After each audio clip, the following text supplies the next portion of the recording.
오늘 하나님께서 주신 말씀은 요한복음 17장의 말씀입니다. 요한복음 17장을 1절로 3절 먼저 읽고 마지막 부분을 읽겠습니다. 예수께서 이 말씀을 하시고 눈을 들어 하늘을 우러러 이르시되 아버지여 때가 이르렀사오니 아들을 영화롭게 하사 아들로 아버지를 영화롭게 하게 하옵소서. 아버지께서 아들에게 주신 모든 사람에게 영생을 주게 하시려고 만민을 다스리는 권세를 아들에게 주셨음 이로소이다.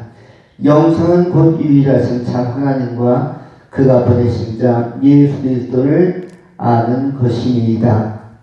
아버지께서 내게 하라고 주신 일을 내가 이루어 아버지를 이 세상에서 영화롭게 하여 싸우니 아버지여 창세전에 내가 아버지와 함께 가졌던 영화로서 지금도 아버지와 함께 나를 영화롭게 하옵소서. 25절 말씀부터입니다. 의로우신 아버지여 세상이 아버지를 알지 못하여도 나는 아버지를 알았사옵고 그들도 아버지께서 나를 보내신 줄 알았사옵나이다.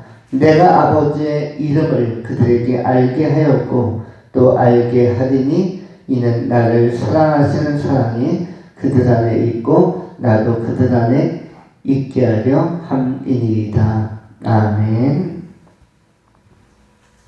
오늘은 요한복음 17장의 핵심에 관한 말씀을 나누고자 합니다. 요한복음 17장은 이미 설교가 한 절 한 절 끝까지 다 된 본문이기도 합니다.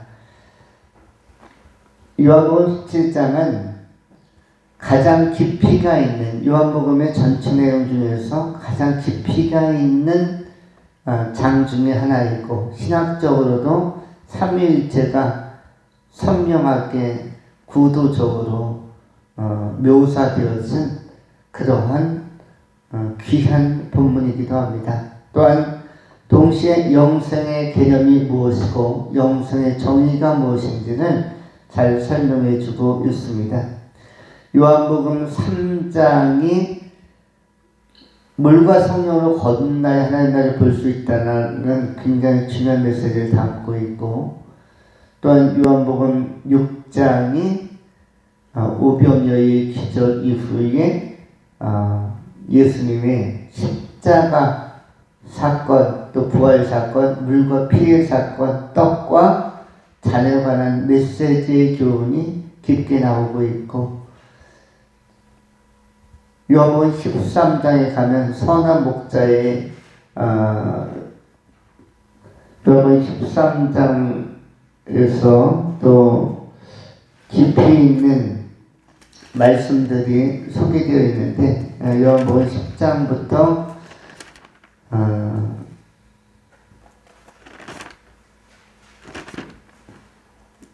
요한복음 10장에는 그 선한 목자에 관한 메시지가 또 담겨져 있습니다.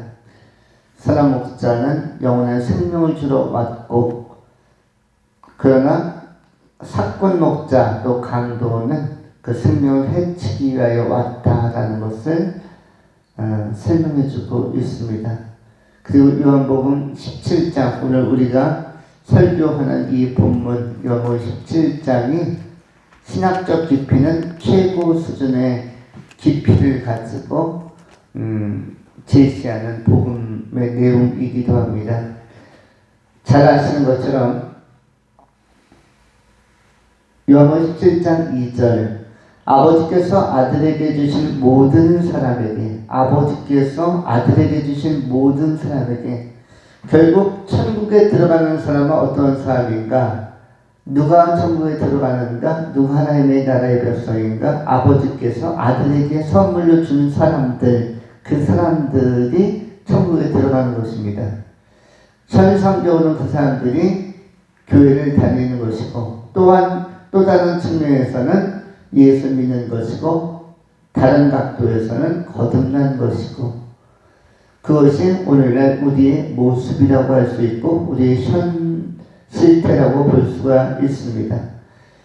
아버지께서 아들에게 주신 모든 사람, 주시다라는 것은 선물이죠. 아버지께서 아들에게 주신 선물 중에 누구도 포함되어 있다? 우리도, 나 자신도 포함되어 있습니다. 아버지께서 얼마나 소중히 여기셨으면 아들에게 선물로 주시는데 그 선물의 내용이 누군가 보니까 믿는 공동체, 믿는 무리, 성령으로 거듭난 사람들인데 그 중에 하나가 누구다? 우리들 자신, 본인이다, 나이다. 내가 아버지께서 뽑아서 아들에게 보낸 선물이다. 그렇다면 아버지 하나님께서 나라는 존재에 대한 관심이 각별했구나라는 걸 알 수가 있습니다. 이 각별한 내 존재에 대하여 그 선물을 받으시는 예수님, 받으시는 아들의 입장에서도 굉장히 선물로서의 내 존재, 내 인생, 내 고백을 귀히 여기시는구나. 결국 성부 하나님 앞에 사랑받고 성자 예수님께 소중히 여김을 받고 성령의 선한 돌보심 안에서 보존되는 것이 내 인생이다 라고 규정할 수가 있습니다. 그러므로 나라는 존재는 평범한 존재가 아니요 하나님의 사랑에 감싸인 존재이며 하나님과 동행할 수밖에 없는 하나님의 선존 아래 하나님의 관심 안에 있는 주목받는 대상임을 인식해야 할 것입니다. 그러한 인식이 우리 안에 자리 잡을 때 우리는 결단하고 각성하며 주님을 추구하고 하나님을 추구하고 하나님의 나라를 추구하는 자발적인 이런 주님을 향한 추구가 우리 안에 더 능동적으로 나타나야 할 것입니다. 또한 2절에서 아버지께서 아들에 주신 모든 사람, 곧 이 선물들, 달리 표현하면 나 자신, 내 존재에게 무엇을 주시기 위하여 선물로 주셨는가, 보내주셨는가 하면은 영생을 주게 하시려고. 요한복음은 영생이 대주제로 기록되어져 있습니다.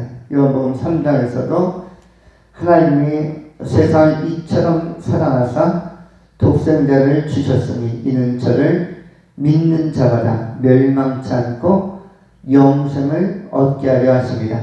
요한복음 3장 16절의 내용 가운데는 영생이라는 단어가 나와 있기 때문에 이 영생을 위하여 독생자를 주셨기 때문에 가장 핵심 중에 핵심 규절로 요한복음 3장 16절을 꼽는 것입니다. 그런데 이 영생이 동일하게 오늘 본문 말씀 요한복음 17장 20절에도 반복해서 나오고 있는 것입니다. 결국 모든 성도, 모든 그리스도인이 지향하고 추구하고 목적하는 것은 영생인 것입니다. 오늘 하루를 살았다는 것은 영생을 향하여 한 걸음 더 다가갔다는 것을 의미하는 것입니다. 그리고 과정의 지상삶이 끝나면 우리는 이 영생에 돌입하게 될 것이고 영생에서 우리가 예상하지 못했던, 예견하지 못했던 정말 환상적인 세계, 아주 놀라운 세계에 우리는 진입하여 영원히 살게 되는 것입니다. 그런데 이 좋은 나라, 이 좋은 세계, 이 좋은 미래인 영생은 누구를 통해서만? 예수 그리스도를 통해서만 주어지는 나라라는 사실을 꼭 기억해야 할 것입니다. 3절에 영생에 대해서 다시 반복합니다. 2절에 영생이라는 단어가 나왔는데 3절에 영생을 다시 반복하는데 영생의 정의 성경 구약과 신약 속에서 단 한 번만 나오는 영생에 대한 개념 정돈이 본문에 나와 있습니다. 영생은 곧 유일하신 참 하나님과 그가 보내신 자 예수 그리스도를 아는 것이니이다. 영생이란 무엇인가? 곧 유일하신 참 하나님, 유일하신 헬라어로 노모스인데, 모노스인데 다른 것이 없는 오직 하나뿐인 이 모노스 유일하신 참 하나님과 유일하신 참 하나님이 보내신 자 예수 그리스도를 아는 것이 영생이라고 하였습니다.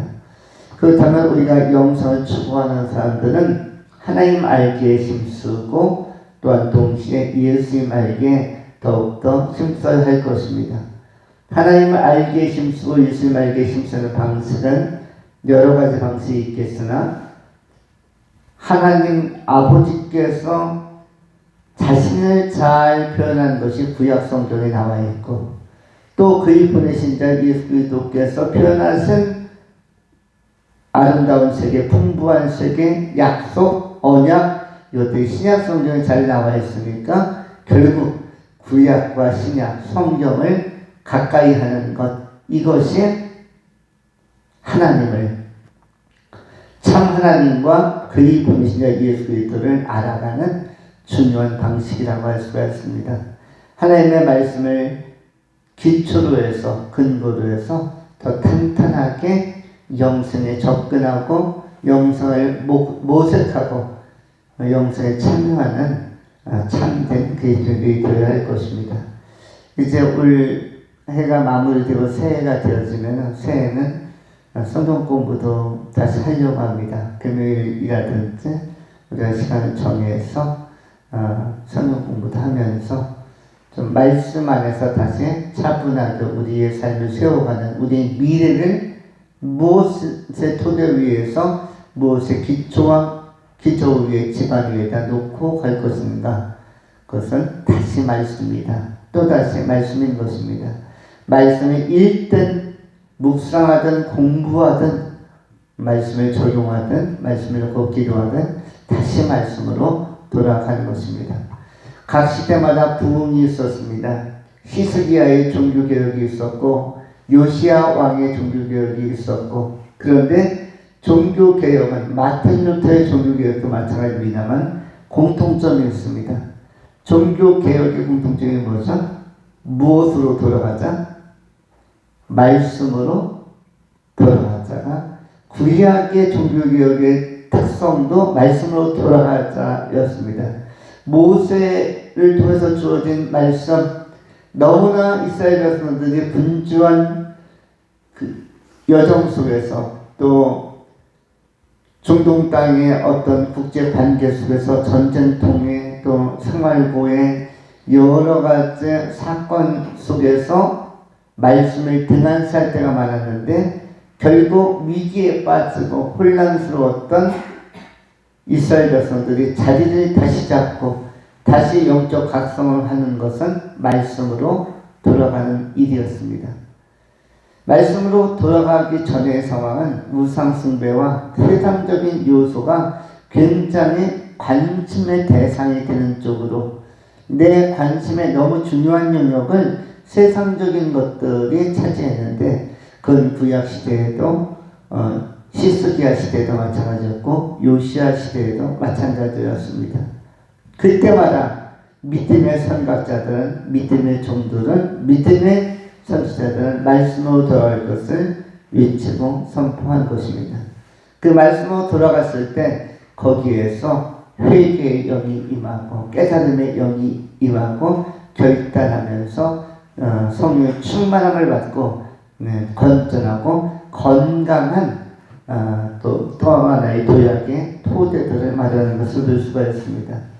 우리 삶의 교회 성도님들도 무엇으로 돌아갈 것인가?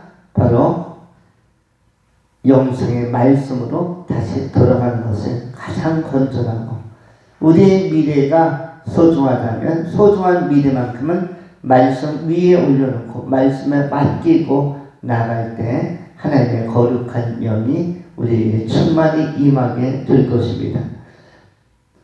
영생은 곧 유일하신 참 하나님과 그가 보내신 자 예수 그리스도를 아는 것인데 무엇을 통해서 아는 것? 말씀을 통해서 말씀의 체험을 통해서 우리가 알아가게 되는 것입니다.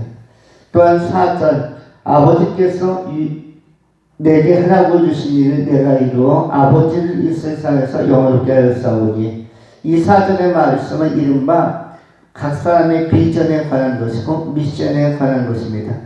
우리가 청년의 날에 미래를 놓고 기도하거나 미래를 놓고 고민할 때에 나는 무엇을 해야 하며 내 존재는 무엇을 하기에 합당하며 하나님은 나를 왜 이 땅에 파송하셨는가 라고 우리 자신의 정체성에 관하여 자문하고 또 고민해 나갈 때 또 기도해 나갈 때 성경은 아주 분명하게 그리고 담백하게 미션이란 이런 것이고 비전이란 이런 것이고 정체성이란 이런 것이다라고 한 기절로 정리해 줍니다. 그것이 4절의 말씀입니다. 삶이란 무엇인가? 목적이란 무엇인가? 또는 미션이란 무엇인가? 비전이란 무엇인가? 4절 말씀 그대로입니다. 아버지께서 내게 하라고 주신 일을 발견하고 아버지께서 내게 하라고 주신 일을 발견하고 그것을 내가 이루어 아버지를 이 세상에서 영화롭게 하는 것, 이것이 가장 인생을 잘 사는 것입니다. 아버지께서 내게 하라고 주신 일, 나라는 존재에게 아버지께서 창세 전에 그리스도의 선에서 맡기려고 했던 일이 있습니다. 맡기려고 했던 일, 그 일이 무엇이냐? 지금 여러분이 하는 일인 것입니다. 그것이 다른 것이 아니라 여러분이 하고 있는 일이 원래 여러분에게 맡기려고 했던 일입니다. 어떤 길을 걷게 하시려고 하셨는가? 하나님은 원래 지금처럼 살게 하시려고 창세전에 준비하신 것입니다. 예비하신 것입니다. 그래서 오늘의 삶이 너무 평범하다고 몸이 건조하다고 할 것이 아니라 이렇게 사는 방식도 이렇게 사는 내 인생도 창세전에 아버지께서 미리 정하신 것이다. 예정하시고 작정하신 것이다. 그것이 아버지께서 내게 하라고 주신 일들입니다. 그 중에서 중요한 것 하나가 지금 예비하는 일. 이 시간에 여러분은 예비하고 있습니다. 이것도 굉장히 중요한 아버지께서 내게 주신 일입니다. 이 예배라는 것은 다른 세상적 업무 이상으로 우선순위적으로 상위 개념, 우월적 개념에 있는 우선성을 갖는 주도적 사역, 주도적 일이 바로 예배인 것입니다. 선교 현장에 나가서도 결국은 사람들을 이방의 타민족의 사람들을 모아놓으면 결국 뭐하는 것입니까? 결국은 다시 예배하는 것입니다. 흑인이든 백인이든 동남아에 있는 어떤 사람이든 식인종이든 설득하든 물건으로 이렇게 환심을 사든 아니면 스포츠나 음악으로 그들에게 문화적으로 접근하든 결국은 모아놓고 나서 무엇을 전하는 거죠? 복음을 전하고 다시 찬송하고 기도하는 것이 선교 현장에서나 또 우리 곳곳에서 민족 곳곳에서 도시 곳곳에서 하는 것이 바로 다시 예배하는 것입니다. 이것이 어떠한 미션이나 중요한 미션인데 아버지께서 내게 하라고 작정하신 일인 것입니다. 이러한 예배함이 굉장히 중요한 미션 중에 하나입니다. 그래서 우리의 미션, 우리의 삶은 뭐다? 예배자로 부름받고 세움받은 것이다. 하나님의 예정 안에 우리가 지금 뱃속에서 예배하는 것을 하나님께서 예정하셨기 때문에 우리는 뱃속에서 지금 예배하고 있는 것입니다. 우리가 우연적으로 이 땅에 온 것이라고 생각할 수 있지만 사실은 우연으로 해석되어지는 하나님의 섭리적 필연이 현상적으로 이렇게 나타나고 있는 것입니다. 왜냐하면 하나님의 계획을 벗어나서 이루어지는 발생하는 일은 하나도 없기 때문입니다. 모든 것은 하나님의 섭리와 예정 안에서 드러나고 표현되고 표출되는 것입니다. 앞으로 우리가 살아갈 미래도 마찬가지입니다. 아버지께서 하라고 주신 일이 미래적으로 나타나고 미래적으로도 활성화될 수가 있는데 그것이 지금은 두각을 나타내지 않아서 무엇인지 우리가 추정하기 어렵지만 결국은 앞으로 이루어질 일들도 또한 하나님께서 미리 작정하신 것들입니다. 그런데 그 중에서 핵심 중에 핵심은 무엇이다? 바로 예배 자리의 일이 큰 일인 것입니다. 세상에서 직업을 가지고 일하는 것, 또 뭐 학업에서 열심히 하는 것, 또는 여러 가지로 크고 작은 사회봉사나 크고 작은 경제활동을 하는 것도 일이지만은, 그러나 끊임없이 반복적으로 하나님께서 기뻐하시는 예배자로 서는 것이 아주 큰 미션이다. 그리고 그러면서 하나님을 닮아가고 하나님을 이해하고 하나님의 생각에 공감하는 사람으로 내가 변화되어져 가는 것, 그것을 비전이라고 하는 것입니다. 비전은 하나님의 형상을 회복하는 것이며 하나님을 닮아가는 것이 비전입니다. 하나님께서 하라고 주신 일을 내가 이루는 것은 미션, 그리고 그런 과정 속에서 하나님을 닮아가는 것은 비전이라고 하는 것입니다. 이 비전을 이루기 위하여, 하나님을 닮아가기 위하여, 하나님의 형상을 회복하기 위하여 과정에 필요한 것이 미션이고, 또 한 가지, 이 미션에는 반드시 무엇이 동반되냐면 트레이닝이라는 것이 동반이 됩니다. 거기에는 노고가 있고, 때로는 노동이 있을 수도 있고, 때로는 여러 가지 애씀이 있을 수 있습니다. 땀 흘림이 있을 수 있습니다. 또는 이 트레이닝은 여러 가지 훈련이 포함되어지죠. 인내의 훈련, 지연의 훈련, 오래 참음의 훈련, 여러 가지 견딤의 훈련들, 다양한 형태로서 낯선 경험들, 낯선 훈련들, 상황과의 대면, 이런 것들, 예기치 못한 일들과의 부딪힘, 이것이 다 훈련에 포함되어지는데, 사도 바울만 하더라도 복음과 함께 고난을 받아라. 예수의 제자들은 복음만 받는 것이 아니라 복음과 함께 고난도 임할 수 있다라고 미리 알려주었습니다. 그러면 이 고난이 무엇이냐면 바로 트레이닝 코스라는 것입니다. 이것을 구약적으로 가장 잘 경험한 사람이 누구냐면 바로 욥이라는 사람이었죠. 욥이 하나님을 믿는 과정에서 하나님만 믿는 것인 줄 알았더니, 복음만인 줄 알았더니 복음과 함께 고난이라는 또 하나의 트레이닝 코스에 참여하게 되어집니다. 모세도 마찬가지입니다.